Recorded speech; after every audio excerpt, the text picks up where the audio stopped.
Welcome to the Stay Gold Relationship Podcast.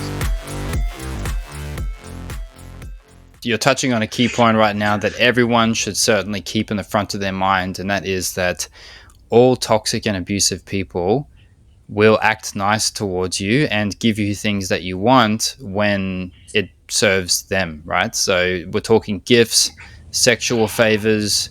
compliments, remorse, or at least fake remorse, fake Yep. responsibility, fake healing, future faking, all of these things, all toxic and abusive people do this.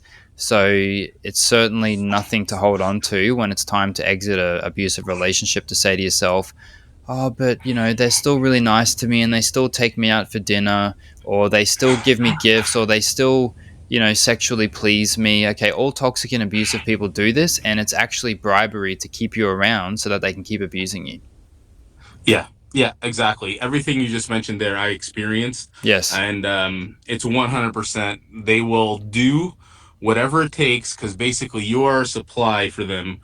And they will do whatever it takes to keep you around, regardless of how bad it is. But they're feeding off the badness, or the toxicity of the relationship because they need to validate themselves of how bad they feel about themselves or whatever might be going on inside them. Yes. And it's you just have to. You're never going to be, and that's the one thing that I realized, and with speaking with you and doing my own research and trying to understand, you're never going to get proper closure, really. Like, it's never going to be like, okay, it's time for us to, be apart, and we understand, we just don't work. Like, it's not going to happen. No. You're constantly going to get, you know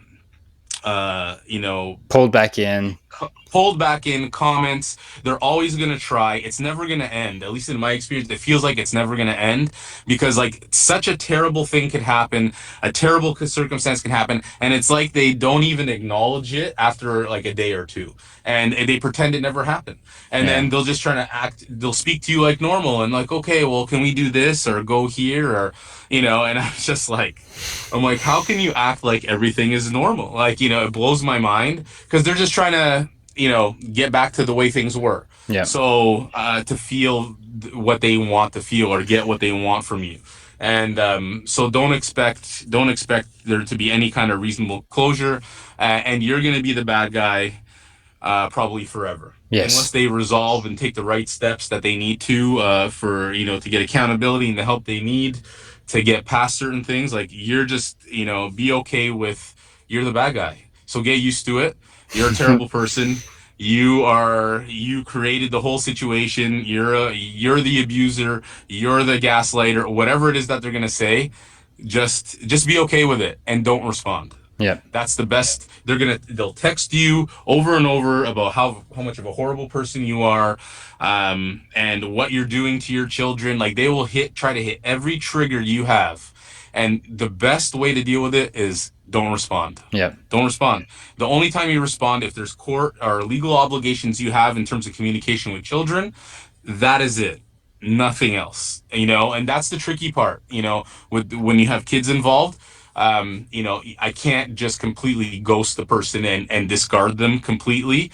Because, because you have to look at what's good for your children. And in my situation, I still want to make sure that the borderline still, has a relationship with their children, but in a very controlled way.